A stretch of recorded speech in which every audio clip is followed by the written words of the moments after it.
Vamos estudar juntos a lição da escola sabatina?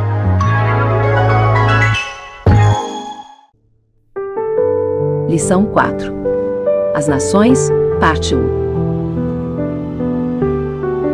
Verso para memorizar: foi-lhe dado o domínio, a glória e o reino, para que as pessoas de todos os povos, nações e línguas o servissem. O seu domínio é domínio eterno, que não passará, e o seu reino jamais será destruído. Daniel 7, verso 14.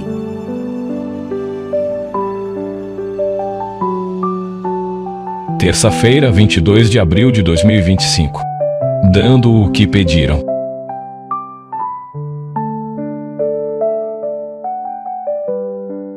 Olá, amigos. Como estão vocês? O meu desejo é que todos estejam bem.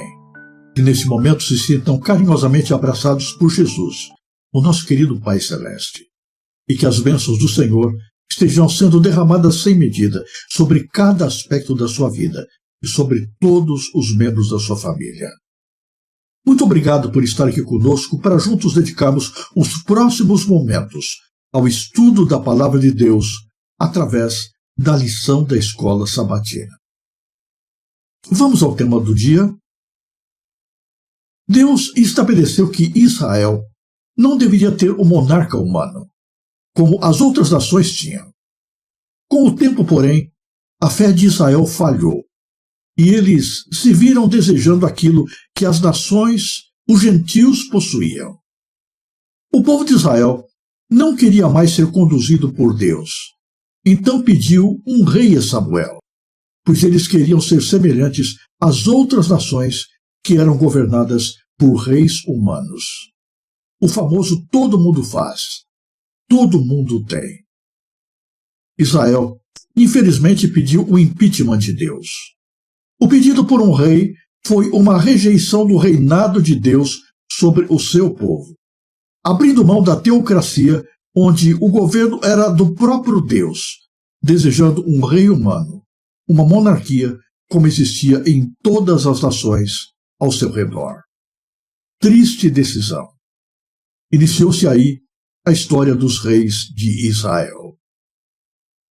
Deus falou para Samuel que os israelitas o desprezaram fazendo isso, como fizeram no deserto, quando forjaram um bezerro de ouro e o adotaram como sendo o Deus verdadeiro que os havia livrado de Faraó.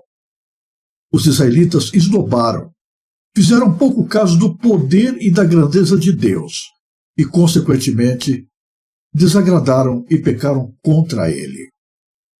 A situação chegou a um ponto tal em que os anciãos de Israel se reuniram e disseram a Samuel: olha aqui, você já está velho, e os seus filhos não seguem o seu exemplo. É melhor escolher um rei que governe sobre nós, como fazem as outras nações. Ao pedir um rei, os israelitas trariam sobre si o mesmo sofrimento que os reinos gentios experimentavam: recrutamento militar nas guerras do rei, confisco, impostos e outros males semelhantes. Eles descobririam que os líderes humanos tendem a governar em seu próprio favor, em vez de fazê-lo com bondade como Deus faz. Além disso, aquela nova condição seria permanente. Israel teria aquilo que pediu, mas quando percebesse as consequências nocivas, ficariam presos a isso. Deus conhece as fraquezas de seu povo e previu desde o início que Israel pediria um rei humano.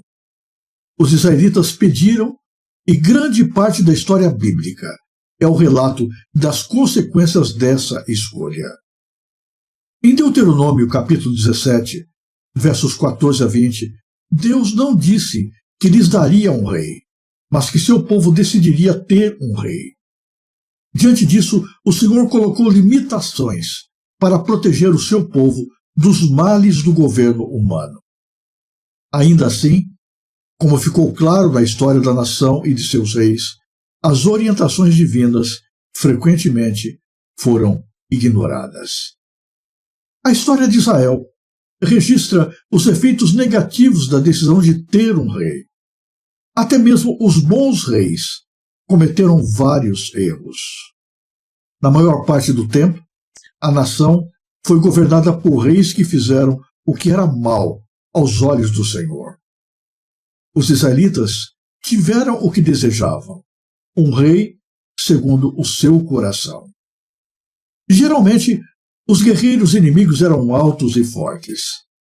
Será que isso influenciou os israelitas para que também desejassem um rei alto e forte? É isso suficiente para que alguém seja eleito governante? É claro que não. Então, por que Deus escolheu a Saul? Aparentemente, Deus escolheu alguém que satisfizesse os ideais do povo, que gratificasse o orgulho daqueles que haviam desejado um rei, alguém a quem pudessem admirar e que os liderasse nas batalhas. Saul era o homem mais alto e mais bonito de todo Israel, um rei tão perfeito às vistas, mas que era motivo de orgulho, fez com que um povo livre perdesse a liberdade individual, pois todos se tornaram servos, quando não escravos do rei. Os pesados tributos sobre o produto do campo e da pecuária, sobre as propriedades e todos os bens do povo, tornaram difícil a vida dos hebreus. E a pergunta é: valeu a pena tão desastrosa troca?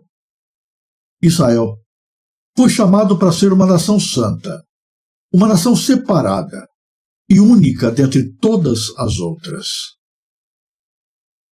Naquela época, e mesmo hoje, os governantes humanos têm uma característica incomum: são pecadores. E como poderia ser diferente disso? Quando escolhido, Saul era suscetível à persuasão e direção divinas. Se ele tivesse permanecido assim, teria sido um conduto através do qual fluiriam as bênçãos de Deus sobre a nação de Israel. E seu destino eterno seria outro também. Mas Saul desviou-se das orientações divinas, cometeu erro após erro e finalmente pecou contra o Espírito Santo, perdendo a vida eterna. Não é sábio, portanto, escolher alguém para ser sócio, amigo, marido ou esposa ou governante baseado apenas na aparência. Reflita sobre isso no dia de hoje e ore comigo agora. Obrigado, Pai, porque Tu não vês como vê o homem. Tu vês o coração. Não olhas para a aparência. Não olhas, Senhor, para os nossos defeitos, mas vê aquilo que podemos nos tornar pelo Teu poder e pela Tua graça. Te louvamos por isso. Em nome de Jesus. Amém. Se você gostou deste vídeo, ajude a divulgá-lo. Inscreva-se no canal, deixe o seu gostei, clique no sininho das notificações e compartilhe o link com as pessoas que você conhece. Fale mais de Deus no mundo que quer esquecê-lo. Que Deus abençoe você em cada momento e em todos os lugares.